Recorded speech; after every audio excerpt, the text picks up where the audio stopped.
Assalamualaikum warahmatullahi wabarakatuh. Perkenalkan, nama saya Dian Markuci dari Prodi D4 Teknik Informatika Politeknik POS Indonesia. Jadi di video ini saya akan mempresentasikan tugas yang sudah saya kerjakan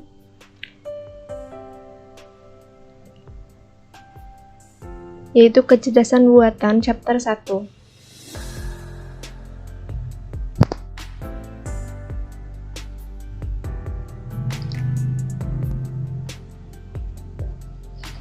Jadi chapter 1 ini yaitu mengenal kecerdasan buatan dan scikit-learn. Untuk tugas yang pertama itu meliputi teori, instalasi, dan penanganan error. Oke, selanjutnya langsung saja. Oke, yang pertama itu teori. Apa itu cerdas? Jadi setelah mengikuti pertemuan kuliah sebelumnya, dapat diartikan cerdas itu cepat dan tepat. Kemudian apa itu kecerdasan buatan? Kecerdasan buatan adalah sebuah perkembangan teknologi yang memiliki teknik meniru kecerdasan manusia ataupun makhluk hidup ataupun benda mati agar bisa menyelesaikan masalah ataupun persoalan. Jadi sekarang saja sudah banyak ya film-film ataupun drama fiksi ilmiah mengenai AI ini. Tentu saja hal tersebut membuat semakin meningkatnya ketertarikan di bidang AI. Sekarang saja di Jepang sudah dibuat robot AI menyerupai manusia. Nah, insecure nggak tuh? Oke, selanjutnya perkembangan kecerdasan buatan. Jadi untuk perkembangannya yang singkat saja, jadi tahun 1956 yaitu merupakan tahun pertama muncul istilah Artificial Intelligence pada Dartmouth Conference. Kemudian di tahun 1950-an ini juga merupakan tahap riset awal. Kemudian di 1958 bahasa LISP itu dibuat. Kemudian di tahun 1960-an penelitian intensif Departemen Pertahanan Amerika. Kemudian di 1970 merupakan keberhasilan DARPA menyelesaikan studi kasus pemetaan jalan dan sistem paket diperkenalkan secara luas. Oke, untuk selanjutnya 1972 bahasa prolog juga diciptakan. Kemudian perangkat-perangkat berbasis AI juga dijual mencapai jutaan rupiah. Oke, mungkin sekilas mengenai perkembangan kecerdasan buatan. Oke, selanjutnya apa pengertian dari beberapa hal ini ya. Jadi untuk penjelasan yang pertama yaitu supervised learning, yaitu pembelajaran yang disertai pengawas ya. Dapat disebut ada supervisornya. Jadi pengawas di sini tuh memiliki arti label ya di setiap data. Ataukah atau bisa disebut sebagai tag dari data yang ditambah ke dalam model pembelajaran mesin atau sering trennya disebut machine learning. Klasifikasi dan regresi ini merupakan cara kerja supervised learning. Dalam ilustrasi dibagi menjadi dua, yaitu klasifikasi dan regresi. Mesin dapat mengelompokkan data sesuai klasifikasinya. Kemudian regresi ini mengindikasi dan data nyata berupa angka seperti tinggi, berat, ataupun dolar. Dalam dunia data science, supervised learning merupakan algoritma yang lebih sering digunakan dibandingkan dengan unsupervised learning. Di supervised learning, terlebih dahulu algoritma akan seolah-olah dibuat bertindak menjadi seorang supervisornya yang melatih algoritma tersebut. Intinya, klasifikasi dan regresi ini berbeda. Jadi untuk klasifikasi merupakan pengelompokan data berdasarkan klasifikasinya, sedangkan regresi ini dia mengidentifikasi data nyata berupa angka, ya seperti tinggi badan, berat badan, nah seperti itu. Ini habis.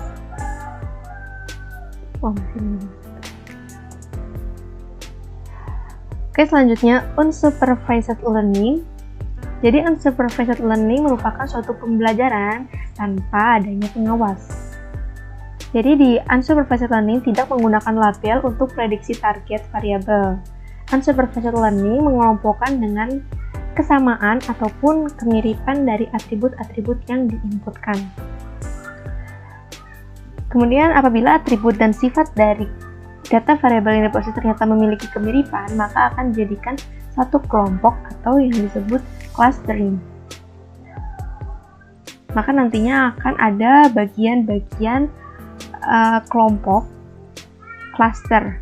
Jumlah cluster bisa tidak terbatas. Jadi dari kelompok-kelompok tersebut, model melabelkan dan jika data baru akan diprediksi, itu akan diproses untuk mencocokkan kelompok yang memiliki kemiripan filter. Unsupervised learning tidak punya outcome spesifik seperti supervised learning karena tidak adanya label dasar. Oke, selanjutnya dataset. Dataset adalah sebuah model dengan machine learning. Dataset salah satu hal utama yang dibutuhkan sebelum dimulai dengan algoritma apapun. Seorang harus punya pemahaman yang baik mengenai dataset ini. Jadi dalam penelitian tentunya kita juga butuh dataset. Pada dasarnya dataset ini digunakan untuk mencapai tujuan sebuah penelitian. Kemudian sebagian besar kumpulan dari data sifatnya homogen. Data digunakan untuk melatih dan mengevaluasi model yang akan dihasilkan.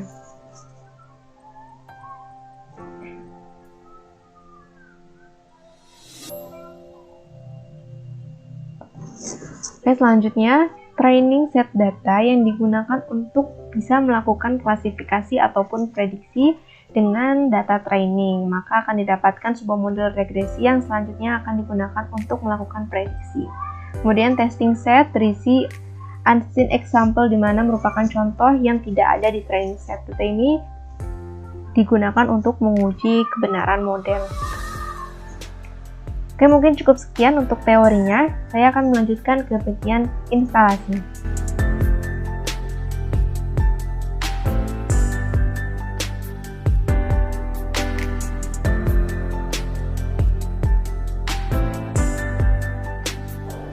Oke, untuk yang instalasi, jadi langkah pertama kita akan menginstalasi library Scikit dulu pada Anaconda. Jadi kita buka dulu anaconda.com, kemudian kita ketik pip install min-u scikit learn pada terminal Anaconda. Lihat ya, ini pip install min-u scikit learn min user. Dia akan mendownload dan pastikan terhubung dengan koneksi internet. Kemudian setelah selesai menginstal, kita akan mencoba example dari website Scikit. Nah, untuk websitenya diambil dari https://scikit-learn.org/table/tutorial/basic/tutorial.html. Ini diakses saja. Kemudian nanti kita akan mencoba beberapa yang ada di dalam halaman tersebut. Nah, ini yang pertama kita instalasi library Scikit dulu, tadi sudah ya dijelaskan. Kemudian mencoba loading an example dataset. Ini yang kedua. Tadi yang pertama saya coba dulu untuk pilih salah satu example dari website Scikit.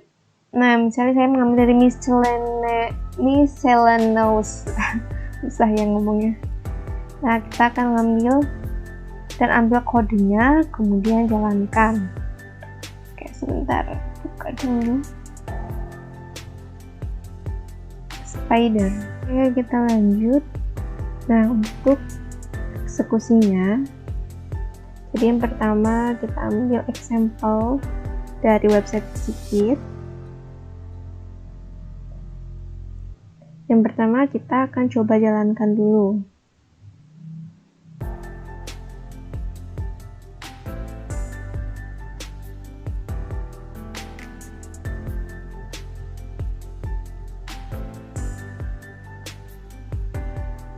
Nah, sudah keluar hasilnya. Default representation logistic regression penalty with change on website logistic regression penalty. Nah, ini tuh hasilnya sesuai di website Scikit-learn tadi.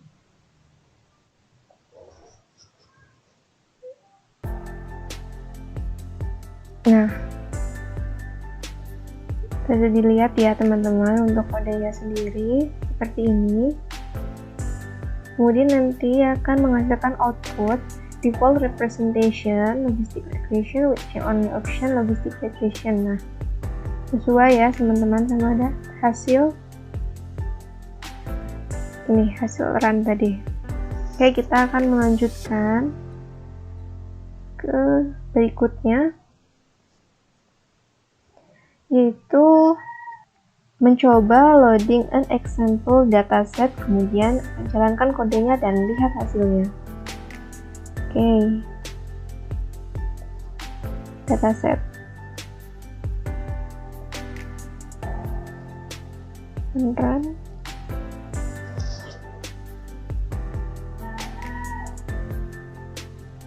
Nah, seperti ini ya hasilnya untuk yang dataset. Jadi untuk penjelasan codingnya sendiri, kita mulai dari from sclan import dataset. Jadi from sclan import dataset ini merupakan kita import kelas dataset dari Scikit-learn library-nya atau dari library Scikit-learn ini ya, iyalah. Kemudian iris sama dengan datasets.plot_iris kurung awal kurung tutup. Jadi script ini menunjukkan bahwa dataset irisnya ini dimuat, kemudian dimasukkan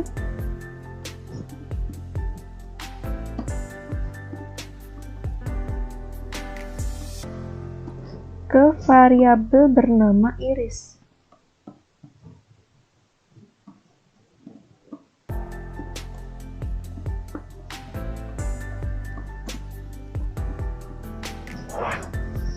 Kemudian di kits dataset let di kits ini menunjukkan dataset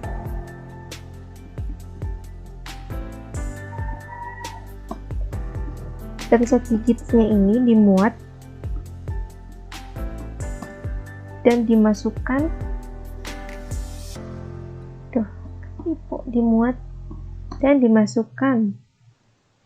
ke variabel bernama digits.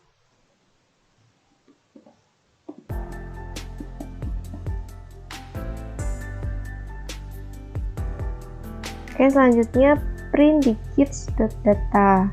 Jadi ini artinya memberi akses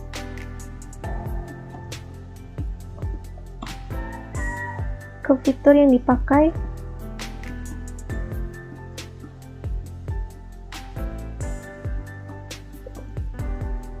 untuk diklasifikasi sampai dikit.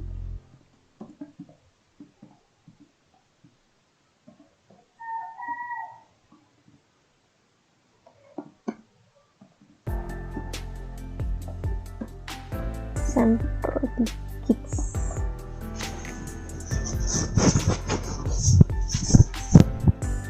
Kemudian dikit target ini merupakan info data labelnya.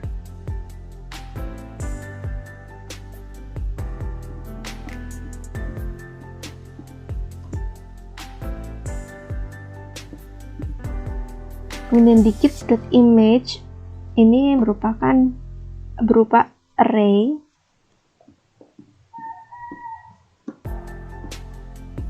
dua dimensi.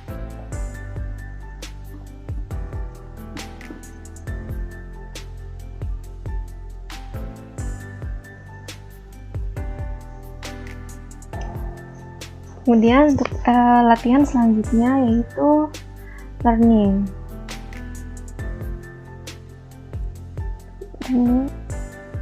Mencoba learning and predicting. Seperti biasa dibuka di website scikit-learn, kita ambil yang learning and predicting, kemudian jalankan kodenya dan lihat hasilnya. Terus selanjutnya saya akan menjelaskan codingnya di sini saja ya, nggak saya buat komentar. Oke, speeder nih.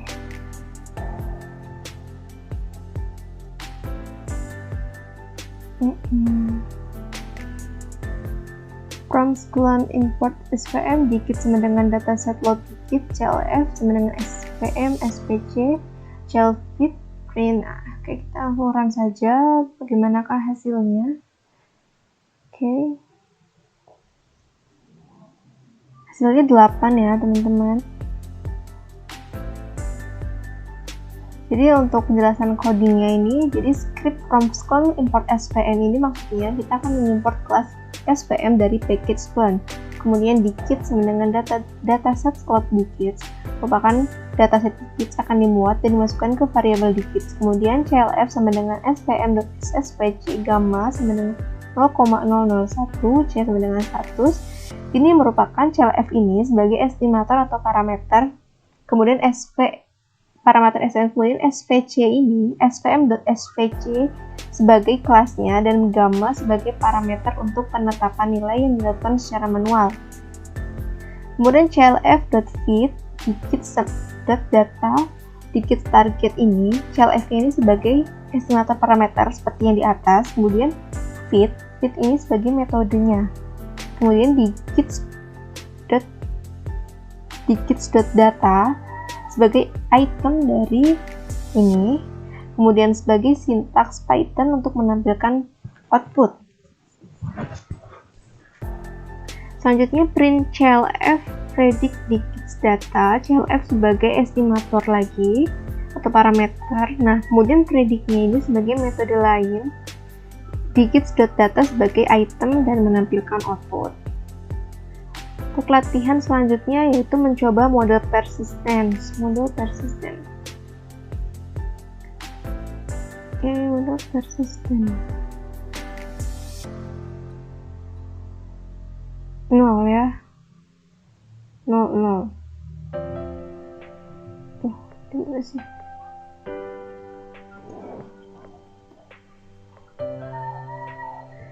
Untuk penjelasan codingnya, kita mulai dari from Sklearn import SVM dari scikit-learn library, kemudian from Sklearn import dataset merupakan import dataset dari scikit-learn library,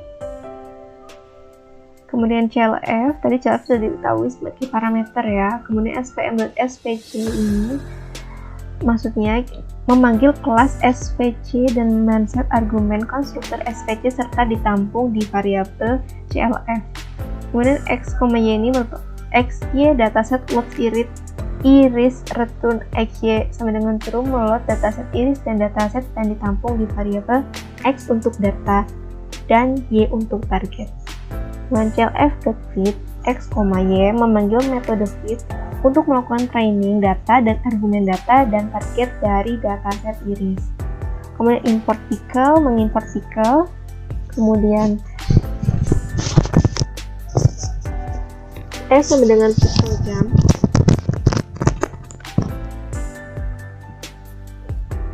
Memanggil metode dump dengan argumen clf dan ditampung di variabel s. Kemudian clf2 sama dengan pickle.load memanggil metode load dengan argumen s dan ditampung di variabel clf2. Print clf2.predict x 0 banding 1 menampilkan hasil dari metode predict dengan argumen data variabel.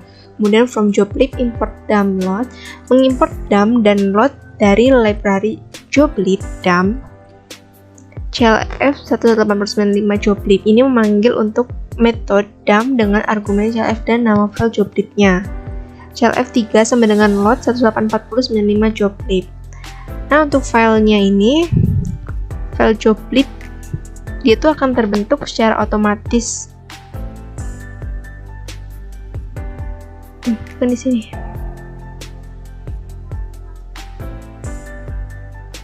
Nah, ini file joblibnya, dia tuh akan terbentuk secara otomatis ketika kita mengeran yang model persistence.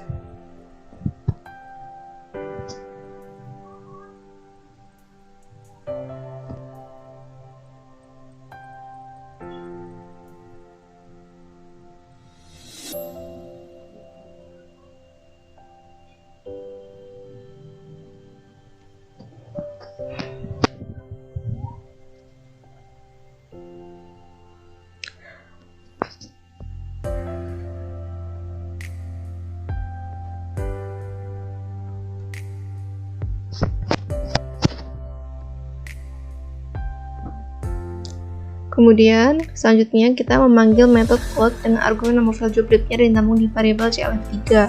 Print clf3.predict menampilkan hasil dari metode predict dengan argumen data variabel x pertama. Untuk yang terakhir, convention. Nah, ini untuk kode yang paling panjang ya teman-teman. Kemudian kita juga akan menggunakan numpy, mengimport numpy ya. Nah, hasilnya seperti ini. Nah, ini tadi untuk yang joblib seperti ini ya teman-teman, jika dibuka di notepad.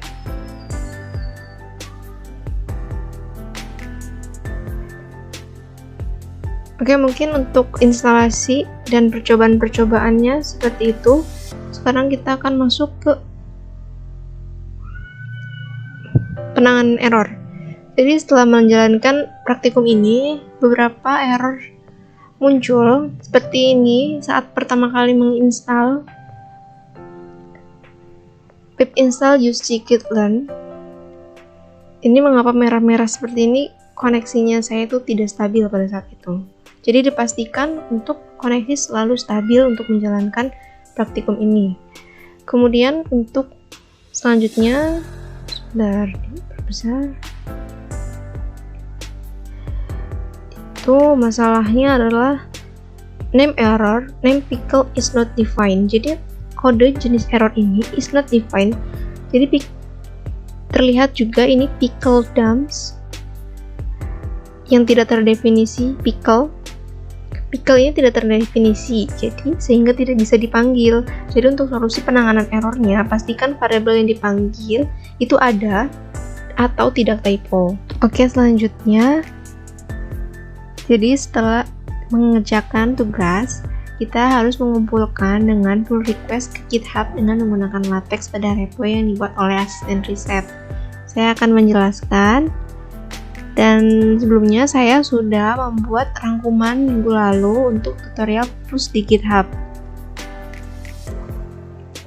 Jadi untuk langkah pertama, kita fork dulu. Ini ya, repo yang sudah dibuat oleh asisten riset. Kita fork, kita klik forknya, kemudian copy kode persiapan clone, Nah, terus ini kode yang warna hijau ini diklik, kemudian akan muncul HTTP GitHub ini di copy kodenya untuk nanti bisa kita clone di folder tempatnya. Kita siapkan terlebih dahulu, kemudian kita klik kanan, kemudian git paste here. Selanjutnya ketik git clone dan pastekan kode yang barusan sudah dikopikan, yang ini. Kemudian klik enter. Nah, jika sudah 100%, cek lagi di folder sudah masuk atau belum. Kemudian masukkan file yang akan di-push. Kemudian git paste here lagi di folder yang tadi, yang ini. Git paste here lagi. Kemudian ketik git status. Selanjutnya git add spasi titik. Kemudian git commit min m, tanda petik, boleh nama ataupun identitas lain. Saya memasukkan kemarin npm. Selanjutnya git push origin master. Untuk git push origin master, kita akan push. Nah, ini 100% ya teman-teman. Nah, untuk catatan, jika ada perintah, masukkan username dan password. Masukkan username GitHub dan passwordnya. Nanti akan muncul OpenSSH seperti ini. Nah, masukkan saja password GitHub-nya. Oke, selanjutnya masukkan username dan password dengan benar ya. Sudah tadi. Buka GitHub kita. Kemudian kita pilih pull request. Nah, ini pull request. Selanjutnya kita pilih create pull request. Nah, kemudian kita pilih pull request, kemudian masukkan komen, kemudian create pull request. Setelah itu selesai, tunggu sampai di match asisten. Semangat! Mungkin cukup sekian yang dapat saya sampaikan. Mohon maaf masih banyak kekurangan. Sekian, wassalamualaikum warahmatullahi wabarakatuh.